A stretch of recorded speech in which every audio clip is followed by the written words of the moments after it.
with that, when I see profit first as a bookkeeper, some people do it great and successfully, but I see more people fail at it because they either don't commit to it, or they don't fully understand it, or they don't do the two separate bank accounts and make it hard to go get the thing, so they just transfer the money back and take it. It's time for bookkeeping, beer, and BS. What haven't we got to that you're like, oh, Dan, we got to make sure we hit on this before we close it out? Sure.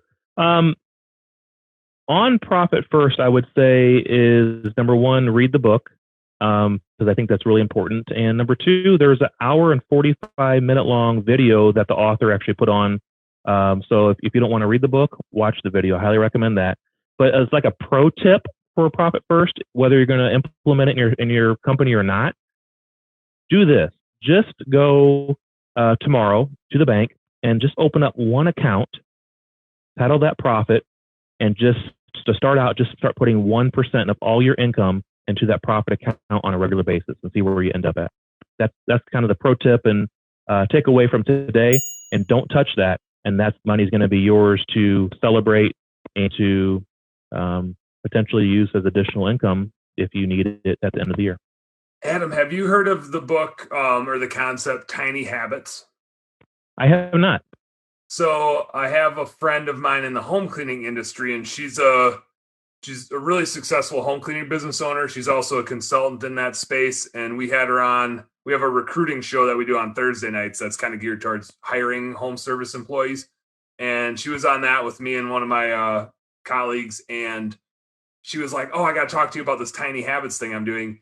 And it's kind of that, like, she geared it more towards personal habits. So now I have 3 tiny habits. This is my confession. In the morning, I have to do like upper back exercises because now that I'm not out in the field at all, and I'm just bookkeeping, I have like terrible posture. So I have like first thing, upper back exercises. Next thing is like, well, my coffee's brewing. I got to open my planner. And then I do like a back exercise thing at night. But it's all about a 30-second or less habit that you can do that has a trigger, like it's right after something else, and therefore it's like part of a routine. And so it's made to be so easy that you start doing it, which the reason I go through that tiny habit thing is with that, when I see profit first as a bookkeeper, some people do it great and successfully, but I see more people fail at it because they either don't commit to it, or they don't fully understand it, or they don't do the two separate bank accounts and make it hard to go get the thing, so they just transfer the money back and take it. And I love that, like what you said about just take 1% and put it into one account. Like just start the tiny habit of doing that accounting, of moving the money. And like if it's one of those things that you get, you're an idea person, which a lot of us are. We're visionaries. We're not always the integrator. And so if you like, yeah, we're going to do profit first, and then you start 7 bank accounts, but you just can't execute on it, like it's no good.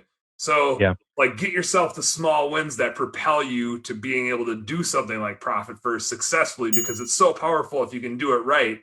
But don't try to like say, I'm going to do X, Y, and Z, which is just more than you can even stomach or handle. And it's so easy to say and rewarding to say, but you kind of know in the back of your mind, you're not going to like achieve it or do it or stick to it.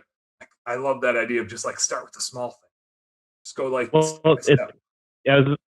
was just saying, it's definitely, you need to be accountable, and you need to, if you can't be accountable, then you need to have someone hold you accountable. And then really the kind of last thing is I want to mention is back to the tiny habits is profit is a habit. Profit is not an event. So let's close with that and keep that in mind. Make sure profit is your habit, not an event. I love it. That just went full circle on me.